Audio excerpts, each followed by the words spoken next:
On a blistering summer afternoon in New Haven, Connecticut, the city was alive with the usual hustle and bustle.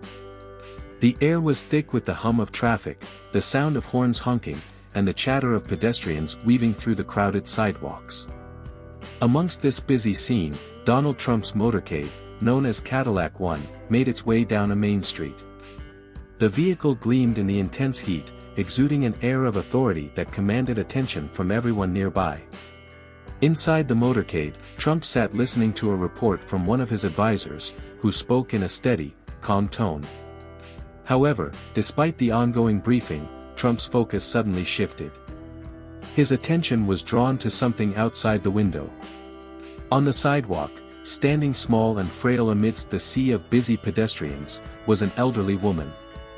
Her figure was so slight that she appeared to be nearly swallowed up by the crowd. Her hair, a stark white, and her deeply lined face told the story of a life filled with hardship. In her trembling hands, she held a worn piece of cardboard, with faded letters that read, "Please help me. My granddaughter needs a miracle." Her eyes, filled with a quiet desperation, scanned the crowd, silently pleading for someone to notice her. But no one stopped. Some glanced at her briefly, others avoided her altogether, but the woman remained invisible to the bustling crowd.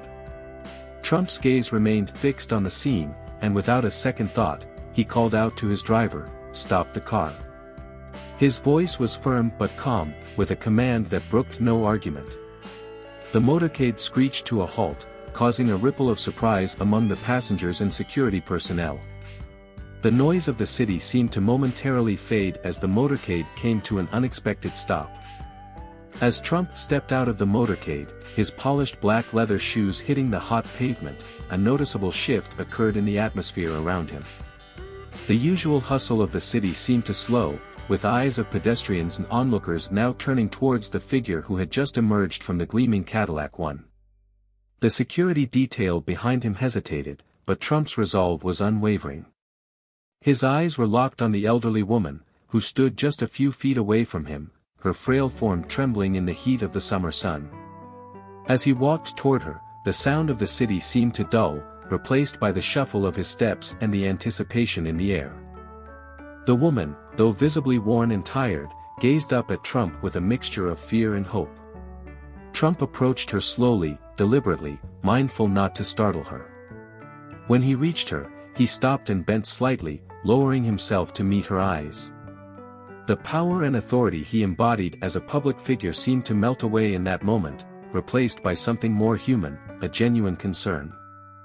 "What's your name?" Trump asked, his voice softer than usual, yet still carrying the weight of his stature. The elderly woman, her hands trembling around the cardboard sign, looked up at him with hesitation. There was a long pause as she gathered her thoughts, her eyes darting between the man before her and the sign she was holding. "My name is Lily," she said quietly, her voice trembling as though each word was a struggle. Trump, noticing her frailty, didn't press her further with immediate questions. Instead, he asked gently, "What brings you here, Lily?" His tone was calm, as if trying to reassure her that she could trust him.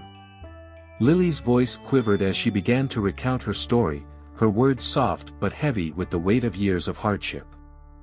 "My granddaughter, Sarah," she began, pausing for a moment as though the memory was too painful to bear. "She needs help. We lost everything in a flood."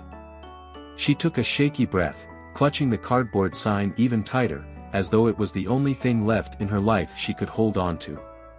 "Her parents, they didn't make it. The water rose so fast. There was nothing we could do. It just swept everything away. Now it's just me and Sarah." Trump listened intently, his expression shifting as the story unfolded. He could hear the pain in her voice, the grief of losing her family, and the desperation of trying to provide for her granddaughter in a world that had left them behind.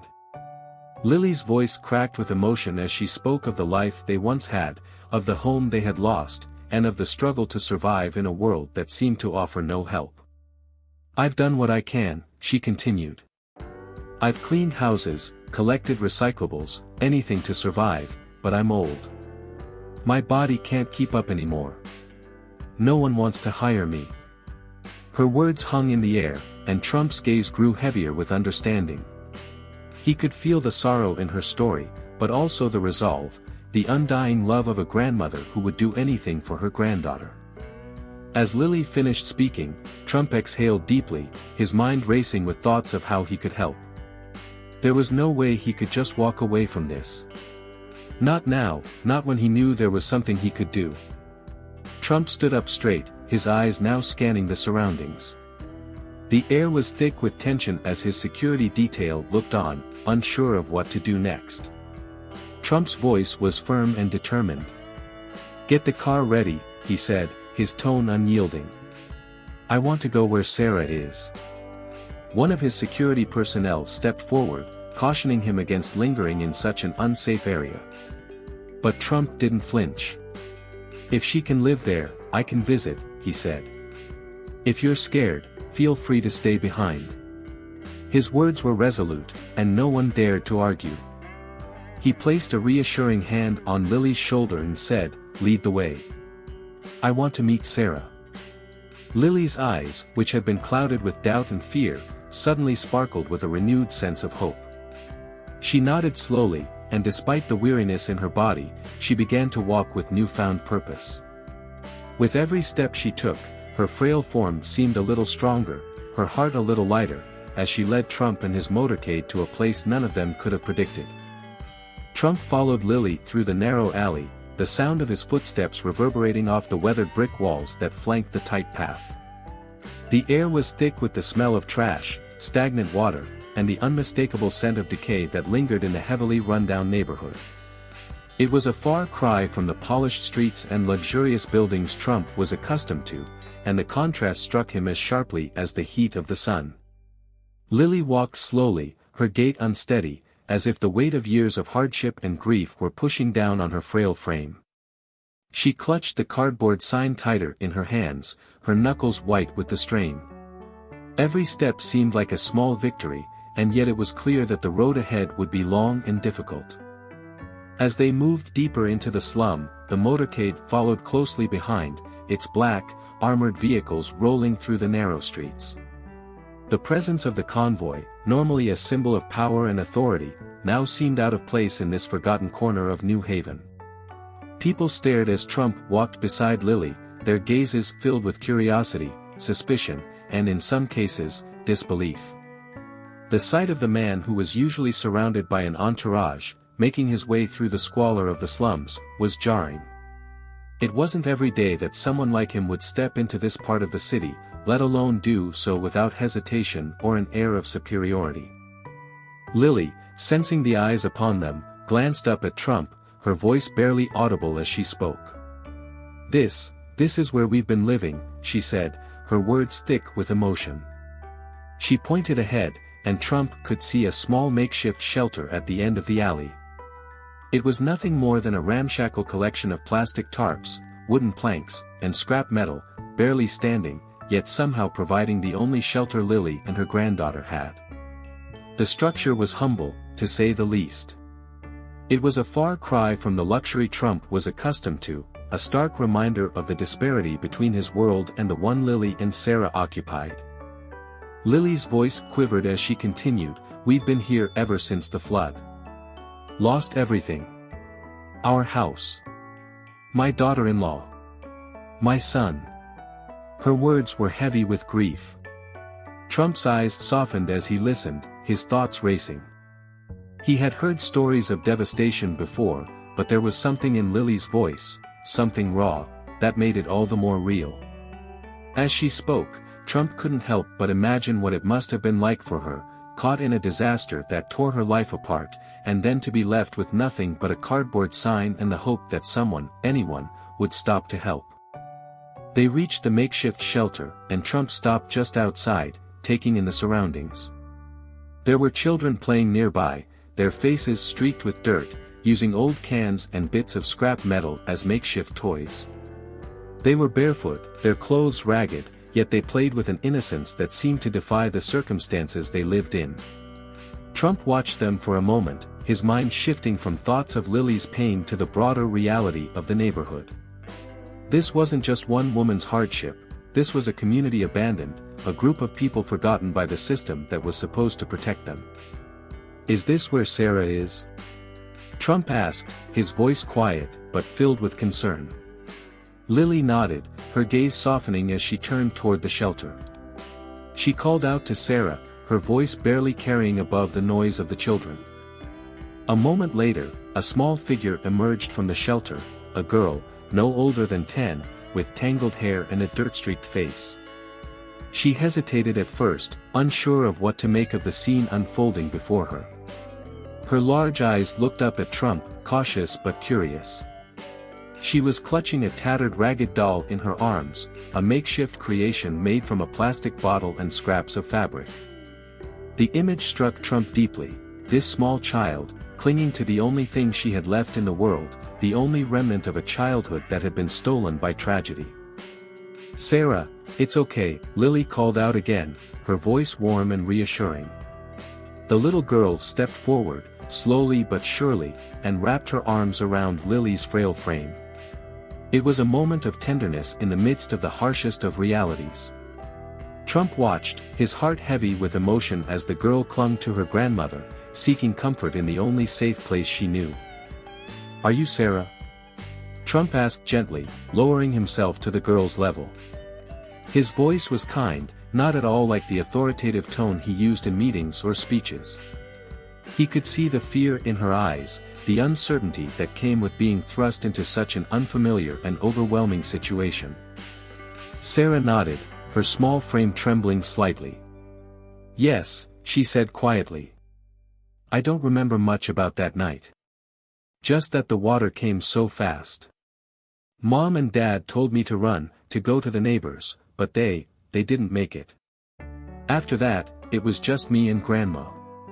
Her voice faltered as she spoke, the pain of that night flooding back. Trump listened intently, his heart aching for the young girl and her grandmother. The flood had taken so much from them, and now, they were left to pick up the pieces of their shattered lives.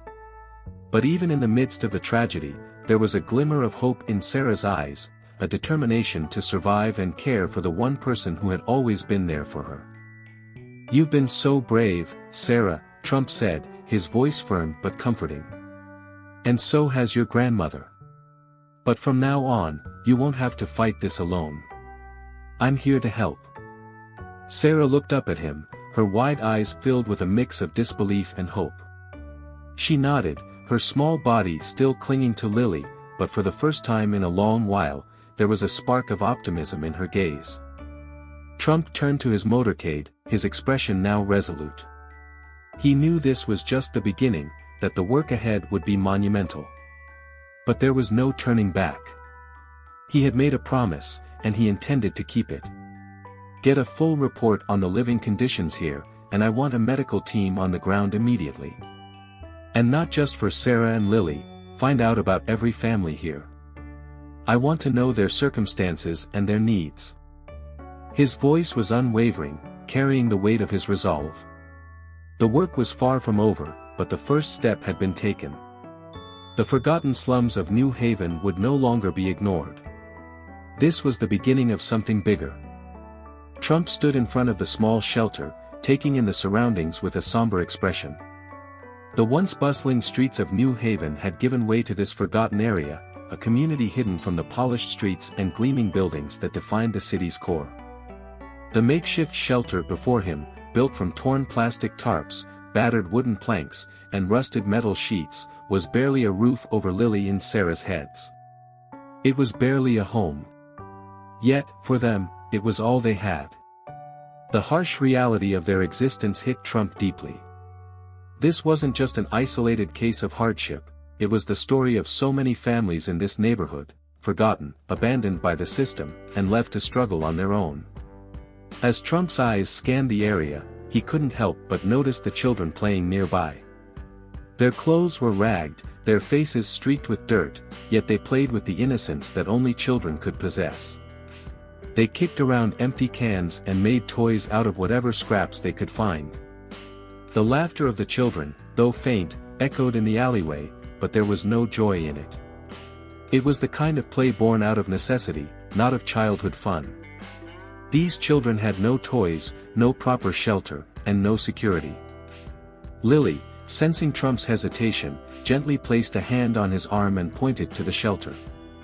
"This is where we've been living," she said, her voice tinged with sorrow. Her words carried the weight of years spent living in this squalor, trying to survive without much hope.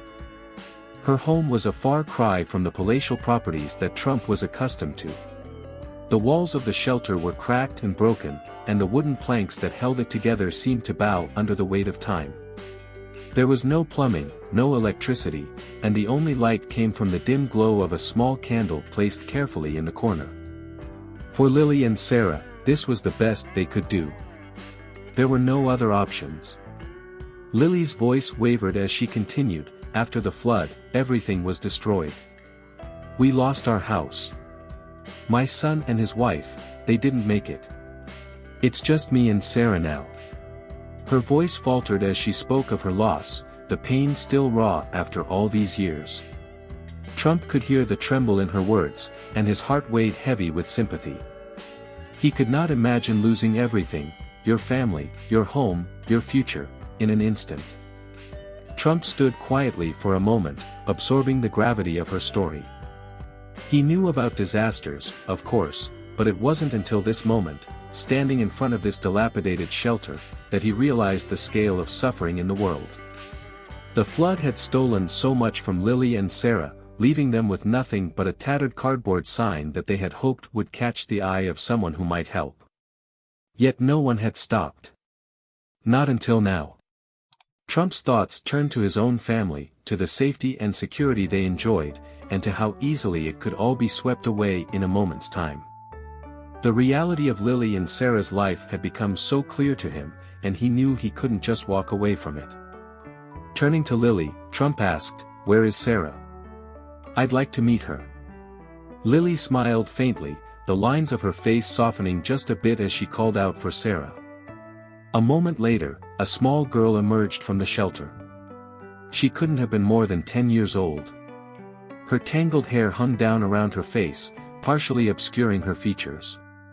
She had the look of a child who had grown up far too quickly, forced to carry the weight of responsibilities that no one her age should have to bear. Sarah's clothes were worn and faded, but there was a quiet strength in her eyes, something beyond her years. As she stepped forward, her gaze shifted nervously between Trump and her grandmother, unsure of what to make of the unexpected visitor. Trump knelt down to her level, his large frame crouching slightly so that he wasn't towering over her. He gave her a soft smile, trying to ease her fear. "Hey there, Sarah. How are you today?" he asked gently. Sarah hesitated at first, looking up at him with wide eyes. "I'm okay," she said, her voice barely above a whisper. She was clearly wary of the situation, not used to strangers, especially not someone as important as Trump, coming into her world. But there was something in his tone, something reassuring in his presence, that made her trust him just a little bit. "I'm really sorry about what happened to you and your family," Trump said sincerely, his eyes filled with compassion. "That must have been very hard." Sarah's eyes began to well up with tears, and she quickly wiped them away, not wanting to show weakness in front of a stranger. "It was hard," she said softly. "I don't remember much about that night. Just the water coming really fast.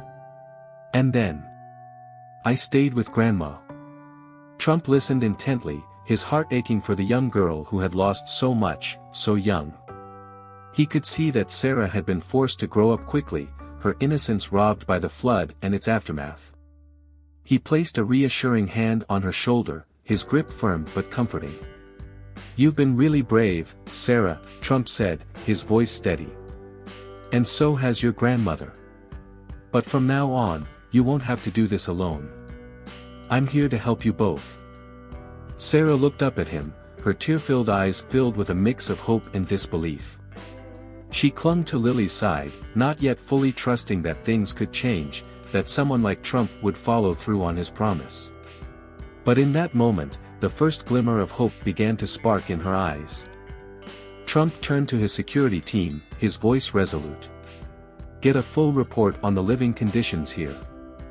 I want a medical team here immediately. And not just for Sarah and Lily. Find out about every family in this area. I want to know what they need and how we can help."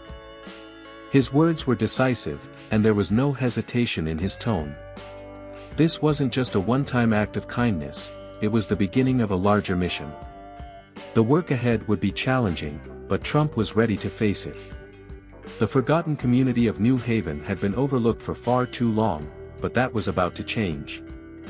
The change that Trump set in motion for Lily and Sarah's community didn't stop with just a brief visit. The reality of their lives, as well as the lives of countless others in that neighborhood, weighed heavily on him. He could no longer see their poverty as an isolated problem. It was part of a larger systemic issue that had been ignored for far too long. As he left the small makeshift shelter, Trump's mind was already racing with plans. He knew he couldn't just hand out some aid and leave. This needed to be a long-term effort, something that would lift entire communities out of despair. The next morning, Trump's team mobilized with incredible speed. The streets of New Haven, which had once seemed like any other city block, became a focal point for change. By midday, medical teams had already arrived, setting up makeshift clinics to tend to the health of the residents. The medical workers moved swiftly, providing checkups for the elderly and tending to children who had been living in unsanitary conditions. Malnutrition, untreated illnesses, and infections were common, but the arrival of the medical teams brought a renewed sense of hope to the community. For the first time in years, people felt seen. The neighborhood's transformation went beyond just health care. A team of social workers quickly got to work, compiling a list of families who needed immediate assistance. Temporary housing units were brought in to provide safer, more stable living conditions. Many of the homes were made from scrap materials, and while they offered shelter, they did little to protect residents from the elements. The new housing was designed to be quick to assemble but sturdy enough to provide safety. With the weather in mind, Trump's team ensured that the units were equipped with proper insulation and waterproofing to shield residents from harsh winters and unpredictable storms. Within a few days, the residents began to notice even more changes. Food distribution trucks rolled in, providing fresh produce, canned goods, and basic necessities that many had gone without for months. The food was not just a temporary fix, it was part of a larger initiative to combat hunger and malnutrition. Trump's initiative went beyond providing for the immediate needs of the community. It was about restoring dignity, hope, and a sense of security. He didn't want this to be just another charity event. He wanted a long-term solution that would empower the community to stand on its own 2 feet. The plan expanded quickly to include education. Temporary schools were set up in the area, allowing children like Sarah to receive an education that had been denied to them for years. Many of the children had never attended school before, and the makeshift classrooms filled quickly with eager faces. Trump didn't stop there. He understood that for the changes to be permanent, they needed to address the root causes of poverty in the community. He called in construction companies to help rebuild damaged homes, many of which had been condemned after the flood. This was a massive undertaking. Within weeks, construction crews arrived, bringing with them new materials and modern building techniques. Some of the homes were built from the ground up, while others were repaired with stronger materials, replacing the fragile walls and rotting wood that had once been the backbone of the slum. Solar panels were installed to reduce the residents' energy costs, and clean water systems were put in place to ensure that families had access to safe drinking water. It wasn't just about fixing homes, it was about creating a new foundation for the community to thrive on. As the weeks turned into months, the changes were undeniable. The community, once buried under a mountain of poverty, was beginning to rebuild itself. The children who had once played in dirt and trash now had access to clean playgrounds. Their laughter filled the air, a stark contrast to the silence that had once hung over the neighborhood. Local businesses, which had been struggling for years, began to see a resurgence as people had more disposable income and the community began to flourish. It wasn't long before national news outlets took notice. Reports on the transformation spread like wildfire, and more organizations began to step in, offering their help and expertise. Corporations, charities, and even government agencies joined in, contributing to the reconstruction efforts and providing long-term support for the residents. The success of the New Haven project quickly became a model for similar communities across the country. Trump's initiative, now called Hope for the Forgotten, grew beyond a single neighborhood. It became a nationwide movement, with more people stepping up to help those in need. The ripple effect was clear. The efforts to rebuild New Haven's forgotten neighborhoods weren't just about giving out aid, it was about empowering the community to take charge of their future. Months later, when Trump returned to New Haven to see the progress for himself, he was struck by how far the community had come. Where once there had been a sea of hardship, there was now a thriving neighborhood. The people, once invisible to the rest of the world, had been given the tools they needed to rebuild their lives. Lily and Sarah, whose story had been the catalyst for this change, stood proudly in front of their new home, a symbol of resilience and hope. They had gone from being among the forgotten to being at the heart of a movement that would change the lives of millions. Trump looked around at the progress and smiled. It wasn't perfect, there was still work to be done, challenges to overcome, but he knew they had made a lasting difference. And as he stood there, watching the children of the neighborhood run and play freely, he knew that this was just the beginning. The transformation that had started in New Haven would soon spread across the country, and eventually, the world. The movement was not just about giving people what they needed in the moment, it was about giving them a chance to thrive. And with that, Trump turned to his team, his voice resolute. This isn't over. We've done great things, but the work isn't done yet. Let's keep going. As the months passed, the impact of the Hope for the Forgotten movement became more evident, not just in New Haven but across the country. The community, once on the brink of collapse, had begun to thrive, and the children, especially Sarah, had become symbols of hope and change.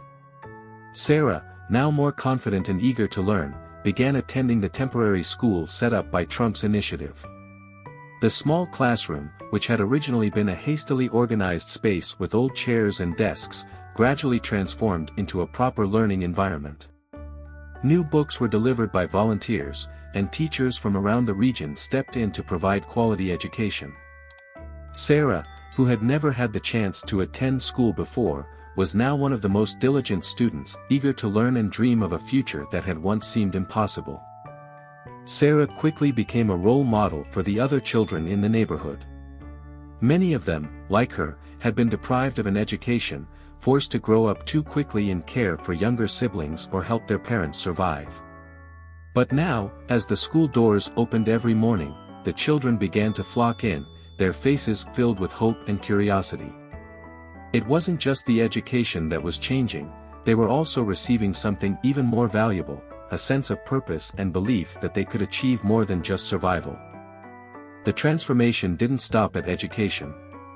Sarah, now with a deep desire to help her peers, began to gather the younger children in the neighborhood after school, teaching them the basics of reading and writing using old books that had been donated. She had learned quickly, and now she passed on that knowledge, teaching children who had never held a pencil or opened a book. It was an extraordinary sight to witness, a small child, with a worn dress and a heart full of determination, standing before a group of younger children, teaching them how to read. It became a daily routine, and soon, other children joined Sarah in her efforts, creating an informal school right in the heart of their neighborhood. It wasn't long before Sarah's initiative caught the attention of the local community leaders and the volunteers who had been working in the area. They saw the power of her example and began to offer more resources to support her efforts. Soon, Sarah's little after-school classes were expanded with more books, writing materials, and even small donations from local businesses. Sarah's story spread, and people from surrounding areas started to take notice of what was happening in New Haven. Trump, seeing the success of Sarah's impromptu school and the enthusiasm it had sparked among the children, decided to support it further. He visited Sarah's school, speaking to the children and offering encouragement. He told them that they were the future, and that their efforts, no matter how small, were already making a difference. Education is power, Trump told them. It is the key to everything. Keep learning, keep dreaming, and you can achieve anything. Sarah beamed with pride, knowing that the man who had helped change their lives was now supporting her work directly. As Sarah's after-school classes grew, so did the broader community's transformation. With the rebuilding of homes and the establishment of safe spaces for the residents, New Haven began to feel like a different place entirely. No longer a forgotten corner of the city, it had become a symbol of resilience and hope. Trump's initiative had not only provided immediate aid but had set the groundwork for long-term improvements. The once abandoned streets, where litter and decay had ruled, were now cleaner, brighter, and more welcoming. New businesses started to open, creating jobs and opportunities for the residents who had long been without work. The area was slowly becoming a neighborhood where families could thrive, not just survive. For Sarah, the transformation of the neighborhood and her newfound role as a teacher gave her a sense of purpose she had never known before. She no longer saw herself as just a girl living in a shelter, trying to get by. Instead, she saw herself as a leader, a beacon of hope for her community. She had the power to change things, not just for herself, but for the people around her. And as she continued to teach the younger children, Sarah knew that the education they were receiving was only the beginning. She was helping to lay the foundation for a brighter future, not just for her, but for everyone in New Haven. In the months that followed, Sarah's story became a source of inspiration. She wasn't just a girl with a cardboard sign anymore, she was a symbol of the power of resilience, kindness, and education. Her journey, from a forgotten child in a flood-ravaged slum to a leader in her community, was proof that no matter how small or insignificant one might feel, every individual had the power to make a lasting change. And for Sarah, it all started with a sign. Months after the transformation of New Haven's community, the movement that had begun with Lily and Sarah's story continued to gain momentum. Hope for the Forgotten, now a nationwide initiative, was taking on a life of its own, with more and more neighborhoods across the United States experiencing the changes that New Haven had undergone. Trump's vision was no longer limited to one small corner of Connecticut, it had become a full-scale movement to address poverty, education, healthcare, and housing throughout the country. He had become a symbol of hope not just for New Haven, but for countless other communities that had been left behind. One of the key aspects of the initiative was sustainability. Trump was determined that the changes being made in these impoverished neighborhoods would last for generations. It wasn't enough to provide temporary aid, the goal was to create lasting systems that would continue to benefit the residents long after the initial intervention. For this reason, Trump focused heavily on education and job training. It wasn't just about giving people a home or a meal, it was about empowering them to create their own future. In New Haven, the schools that had been set up as temporary spaces were now becoming permanent institutions. What began as a few makeshift classrooms with donated books quickly expanded into fully funded schools with new supplies, dedicated teachers, and modern facilities. The curriculum focused on essential skills like literacy, math, and science, but also offered vocational training for those who had not yet completed their education. Construction companies, local businesses, and even tech firms contributed to the effort, providing materials, expertise, and even internships for high school students. Trump believed in a holistic approach, combining education with practical, real-world experience that would help residents find employment and improve their lives. At the same time, the medical teams that had initially come to New Haven to address immediate health needs began working on longer-term healthcare solutions. Clinics were established throughout the city, offering regular checkups, vaccinations, and care for chronic conditions that had gone untreated for years. Trump was particularly invested in maternal and child health, understanding that the well-being of the next generation would be critical to breaking the cycle of poverty. Health programs for pregnant women, new mothers, and young children became a staple of the movement, ensuring that future generations had a better start in life than the ones before them. Trump also worked tirelessly with construction teams to ensure that homes were not just built quickly but built to last. Over the course of several months, the damaged and dilapidated houses were torn down and replaced with new homes.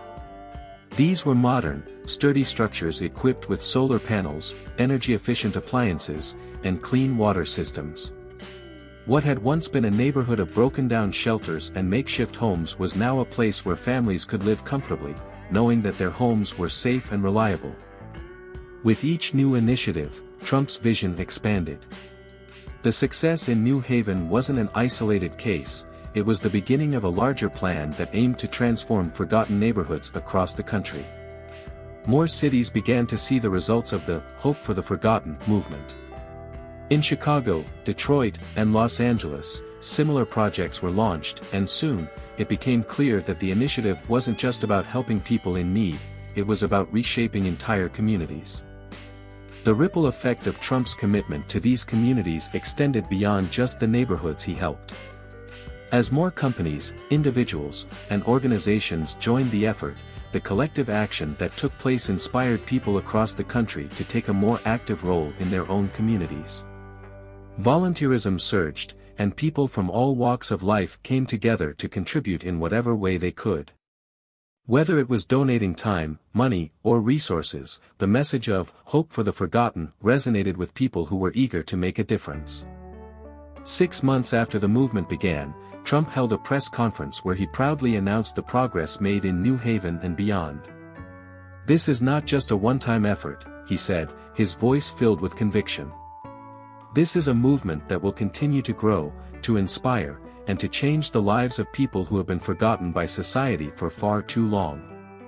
We will not stop until every community in this country has the chance to succeed, to thrive, and to live with dignity."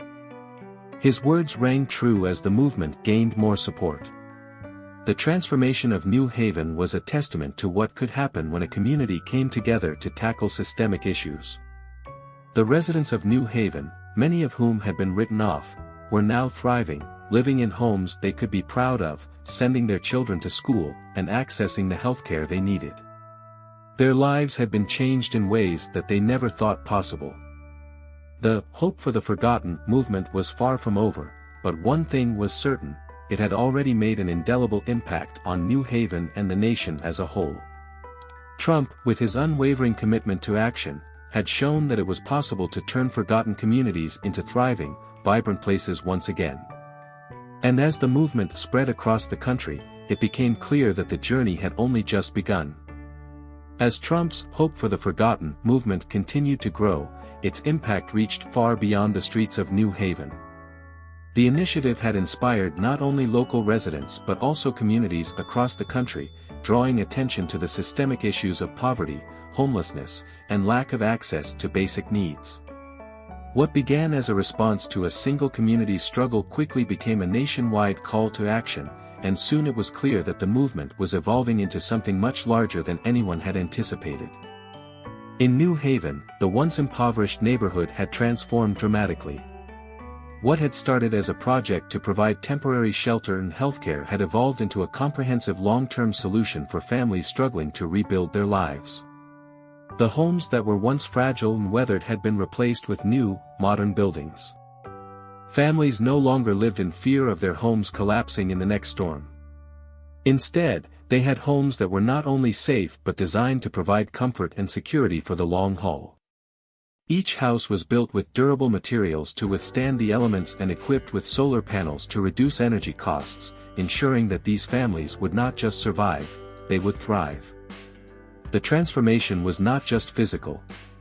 Education had become a focal point of the movement. Schools that had initially been set up as temporary solutions were now fully functioning institutions with qualified teachers, modern curriculum, and extracurricular activities. Students were not only receiving a basic education but also being given the skills they would need to succeed in today's economy. Whether it was coding classes provided by tech companies, hands-on vocational training for those seeking careers in construction or healthcare, or academic tutoring for students, the community now had access to resources that would set them on a path to success. Trump was adamant that this was just the beginning. The changes in New Haven were a model for the rest of the country. He used the success of the neighborhood to push for similar initiatives in other parts of the United States, particularly in cities where poverty and lack of opportunity were most rampant. What was most inspiring about the movement was the way it empowered not just the local residents but also the rest of the country to act. People who had long been removed from these issues were now actively participating, volunteering, donating resources, and providing the expertise needed to make these changes sustainable. The ripple effects of the movement were undeniable. Local businesses, which had once struggled to survive in the area, now found themselves growing as the community began to thrive. New restaurants, shops, and service industries opened their doors, bringing jobs to the people who had lived in the shadow of their city's neglect. With access to reliable jobs, healthcare, and education, the cycle of poverty was being broken. The residents of New Haven were no longer waiting for charity, they were building their own futures, with the tools and resources they had been given. As the movement spread, Trump's message of hope resonated even more deeply. Communities that had once been overlooked, forgotten by the systems that were supposed to protect them, now felt seen. The once neglected corners of America were now receiving the attention they had long deserved. Trump's message was clear: no one should be left behind. Every American, regardless of their background or circumstances, deserved the chance to build a better life. Trump's press conferences, where he spoke about the progress of the movement, drew large crowds. He used every opportunity to highlight the stories of individuals whose lives had been transformed, from children who were now excelling in school to families who had rebuilt their lives and businesses from the ground up. But it was more than just a feel-good story. It was proof that when communities are given the proper resources and support, they can overcome even the most overwhelming obstacles. Trump's commitment to ensuring that these communities remained on the path to success became a rallying cry for others who wanted to get involved. As the year went on, the movement's impact spread internationally. From international organizations to local nonprofits, people around the world took notice of the success in New Haven and sought to replicate it in their own communities. While the movement had started in America, its principles of dignity, hope, and self-sufficiency began to resonate far beyond the borders of the United States. By the end of the year, the once forgotten community of New Haven had transformed into a shining example of what was possible when people came together. And for Trump, the journey was far from over. He looked at the progress made and saw not an ending, but a beginning of a larger mission to ensure that no one, anywhere, would ever be forgotten again.